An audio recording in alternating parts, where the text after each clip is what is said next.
Hello जी, राम राम जी सारे ने। मैं लेकर आई आपके लिए एक अच्छी सी स्टोरी, परिवार और माँ। 3 भाई एक बहन की कहानी है। एक गांव में एक सुखी परिवार रहता था। उस परिवार में 3 भाई और एक बहन थी।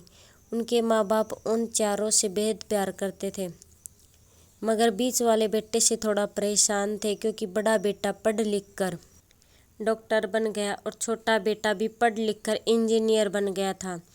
मगर उनका बीच वाला बेटा बिल्कुल ही गंवार और आवारा ही बनकर रह गया। उनके 2 बेटे डॉक्टर और इंजीनियर ने शादी भी कर ली थी और कुछ महीनों के बाद ही उनकी बेटी की भी एक अच्छे घराने में शादी हो गई थी। मगर बीच वाला बेटा अभी भी गंवारा ही था, क्योंकि वो बिल्कुल अनपढ़ था और कहीं पर मजदूरी का छोटा सा काम करता था। इसलिए उसे शादी के लिए कोई भी लड़की नहीं मिल रही थी और उसके माँ बाप उससे बहुत परेशान हो चुके थे। अब जब भी उसकी बहन अपने मायके आती तो पहले वो अपने डॉक्टर और इंजीनियर भाइयों से मिलती थी, मगर बीच वाले भाई से वो बहुत कम मिलती थी, क्योंकि वो उसे ज़्यादा पैसा नहीं दे पाता था। लेकिन फिर भी वो अपनी बहन से बहुत प्यार करता था। अब उनके पिताजी की बीच वाले बेटे की शादी किए बिना ही मृत्यु हो गई। उनकी माँ ने सोचा कि कहीं अब किसी के मुंह से बंटवारे की बात न निकले, इसलिए अपने ही गांव की एक सीधी सादी लड़की से अपने गंवार लड़के की शादी करवा दी। शादी होते ही न जाने क्या हुआ। अब उनका अनपढ़ बेटा पूरा मन लगाकर काम करने लगा और पहले से कहीं ज़्यादा मेहनत भी करने लगा। अब तो उसे कोई भी दोस्त बुलाने आता तो उसे यही कहता कि मेरे भाई, पहले मैं तो जैसे तैसे अकेला कमा कर खा लेता था, मगर अब मेरी शादी हो गई तो मुझे अपनी पत्नी के लिए भी कमाना पड़ता है और कल को आने वाले बच्चों के लिए भी कुछ जोड़ना ही पड़ेगा। इसलिए दोस्त, अब मैं तेरे साथ नहीं घूम सकता। ये कहकर उनका गंवार लड़का सीधा अपने काम पर निकल जाता है।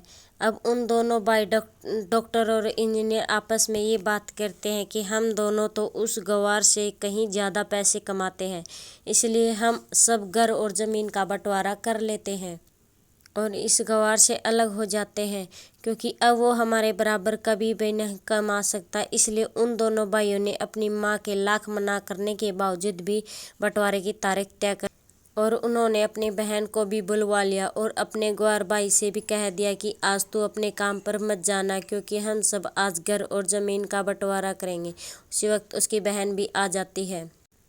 तभी उनका गंवार भाई कहता है कि तुम लोग बंटवारा कर लो, मुझे तो जो भी देना हो दे देना, मैं शाम को आकर अंगूठा लगा दूंगा। तभी उनकी बहन कहती है कि अरे बेवकूफ़, तो अनपढ़ ही रहेगा, ज़मीन का हिस्सा तो आमने सामने बैठकर ही होता है। तभी उनके दोनों भाई भी बीच वाले गंवार भाई को उल्टा सीधा कहते हैं। तब उनकी माँ भी उसे कहती है, बेटा आज तू काम पर मत जाना, बंटवारा तेरे सामने ही हो तो अच्छा है। उसी वक्त वकील भी आ जाता है। तभी वकील कहता है कि आपका सारा हिस्सा मिलकर 10 बीघा ज़मीन है और आपका घर है। अब ये बताओ कि किसको कितना हिस्सा देना है, मैं उस हिसाब से बंटवारे के कागज़ बना दूंगा। उसी वक्त उसका गंवार भाई कहता है कि वकील साहब, 5-5 बीघा मेरे दोनों भाइयों के नाम लिख दो और ये जो हमारा मकान है ये मेरी प्यारी बहन के नाम कर दो। तभी उनके दोनों भाई और बहन पूछते हैं कि और तू हिस्से में क्या लेगा। तभी उसका गंवार भाई कहता है कि मेरे हिस्से में मेरी प्यारी माँ है ना। और तभी वो अपनी पत्नी की तरफ मुस्कुराते हुए कहता है कि क्या मेरी पत्नी, क्या मैंने गलत कहा था। उस गंवार की पत्नी अपनी सास से लिपट कर कहती है कि माँ से बड़ी वसीयत क्या होगी मेरे लिए।